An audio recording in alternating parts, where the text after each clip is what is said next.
Crafting Great Stories, The Perfect Guide to Learning the Secrets of Storytelling. Written by Gerald Gallagher. Narrated by Kaeomakana Tiwanak. Breaking down the idea. Now that you have a clear idea in your head, you will want to begin to break down that idea and expand upon it at the same time. Let's say that your idea for a story is that a young girl has to go through the woods to deliver food to her sick grandmother. Fantastic start. To break down this thought, we will need to come up with a conflict. What could possibly get in the way of this young girl's getting to her grandmother's house?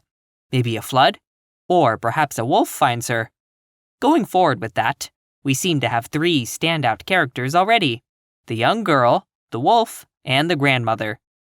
If you recognize this small idea as Little Red Riding Hood, you are correct.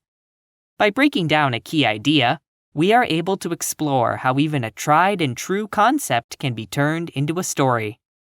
Let's explore that idea further. Little Red meets the wolf in the forest.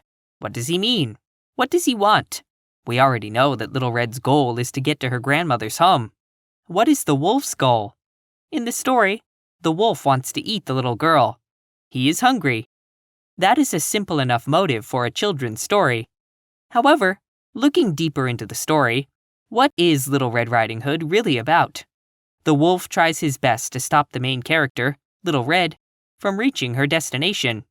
He is trying to lead her off of the straight and narrow path that leads to her grandmother's home.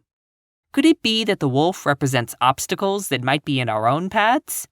Might he represent someone in the real world who looks to harm us or take advantage of us? Suddenly, it seems a lot more sinister. By suddenly giving your initial idea a meaning behind it, you've transformed your spark into a fire, but a fire with purpose. You must ask yourself what you want to say with your story. What is it really about, deep down, beyond the fancy words and comical characters? We will explore this later in the chapter, but for now, keep that in the back of your mind. In the example of Little Red Riding Hood, we have conflict. We have characters. We have the journey itself, from point A to point B. We need a climax and a conclusion. The climax in this case would be after the wolf eats the grandmother, and she lays in her bed, wearing her clothing. When Little Red says, "My, what big teeth you have!" the wolf pounces on her, howling, "The better to eat you with!" He gobbles the poor girl up. This could be the start of the climax. The climax will continue to build until the woodsman manages to cut open the wolf, allowing Little Red and the grandmother to escape. From there, the story slows down a bit, calming, as the woodsman fills up the wolf's belly with stones, before throwing him into a river. In this case, the conclusion is that Little Red is safe and has learned not to leave her path. She has learned not to trust strangers, and, more so, to pay more attention to things around her. It is a happy ending for all, except for the wolf. What do you wish to accomplish? You have an idea. You have characters, a plot, a climax, everything really that you need to write a story. Yet in the back of your mind, you know that there is one more thing you wish to include while you write out your piece. You wish to include a reason, a moral, as often said about fairy tales and stories for children. You want to write something that means something that can be used to further a belief that you hold dear.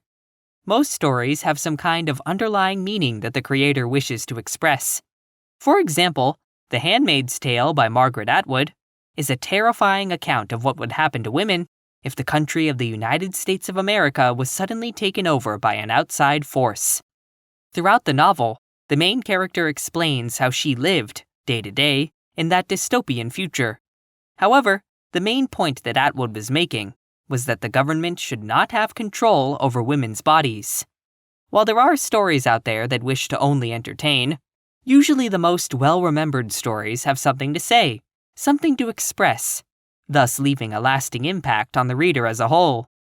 While you are thinking about your story, consider different ideas you might want to include within the story itself. Is your story about your religious beliefs?